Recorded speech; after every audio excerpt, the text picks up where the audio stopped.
সকল অপরাধী পাপ মুক্তি, কিন্তু একজন নিরপরাধ ব্যক্তি যেন না পায় শাস্তি। বিচারের এই পথ নিয়েই আইন তার নিজস্ব গতিতে চলছে। হ্যাঁ শুধু সুপ্রিয় দর্শক, আমি ঢাকা কোর্ট থেকে আপনাদেরকে অভিনন্দন জানাচ্ছি।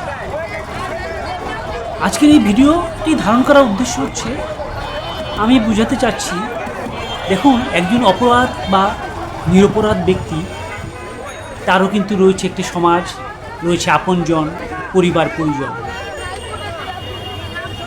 কোর্ট থেকে সাজা পাওয়ার পর আসামিকে এভাবেই জেল হাজতে প্রেরণ করা হয়, কিন্তু নির্মম আপনজনদের এই বিদায়, এমন পরিস্থিতির শিকার যেন কাউকে না হতে হয়। ধন্যবাদ। সম্মানিত ভিউয়ার্স, ঢাকা জজ কোর্ট প্রাঙ্গণ থেকে আপনাদেরকে অভিনন্দন জানাচ্ছি এবং আপনারা দেখছেন আমারই চ্যানেল ডিসকভার টিভি ভিডিও। সুপ্রিয় ভিউয়ার্স, আজকে জজ কোর্টের দৈনন্দিন মামলা কার্যবিবরণীতে আমি কিছু ইনফরমেশন আপনাদের সাথে শেয়ার করব এবং আপনাদের কোনো তথ্য জানা থাকলে লিখবেন। আশা করি আমিও দ্রুত আপনাদেরকে তথ্য জানাব। সম্বন্ধে জানিয়ে রাখছি,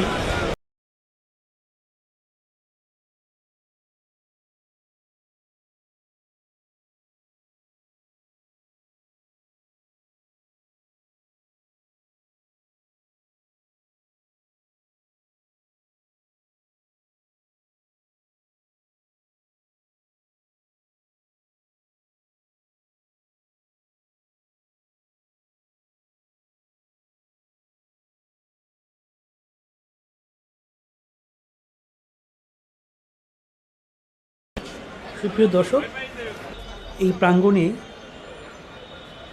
দায়রা জজ কোর্টের অপোজিটেই রয়েছে ঢাকা জেলা ও দায়রা জজ আদালত প্রাঙ্গণ। এই প্রাঙ্গণে দেখা যাচ্ছে সুসজ্জিত হয়ে রয়েছে কভার্ড ভ্যানগুলো, প্রিজন কভার্ড ভ্যান। এগুলোতে সাজাপ্রাপ্ত আসামিদের সম্বন্ধে বিভিন্ন জেল হাজতে প্রেরণ করা হয়ে থাকে। নতুন সংযোজন হয়েছে দর্শকবৃন্দ, আমার সামনে একটি ভবন দেখতে পাচ্ছেন, এটির নাম ন্যায়কুঞ্জ। এই ভবনে বাদী বিবাদীগণ এবং তাদের সাথে আগত শুভাকাঙ্ক্ষীগণ কিছু সময়ের জন্য এখানে বিশ্রাম করে থাকেন। সম্বন্ধে ভিউয়ার্স, এই প্রাঙ্গণে রয়েছে মানব পাচার ও অভিবাসী চোরাচালান অপরাধ দমন ট্রাইব্যুনাল কোর্ট। এখানে সারা দেশে শিশু, নারী নির্যাতিত এবং তাদের পাচার সংক্রান্ত যে অপরাধগুলো সংঘটিত হয় বিচার হয়ে থাকে। এই প্রিমিসিসে রয়েছে নারী ও শিশু নির্যাতন দমন ট্রাইব্যুনাল কোর্ট এবং শিশু আদালত।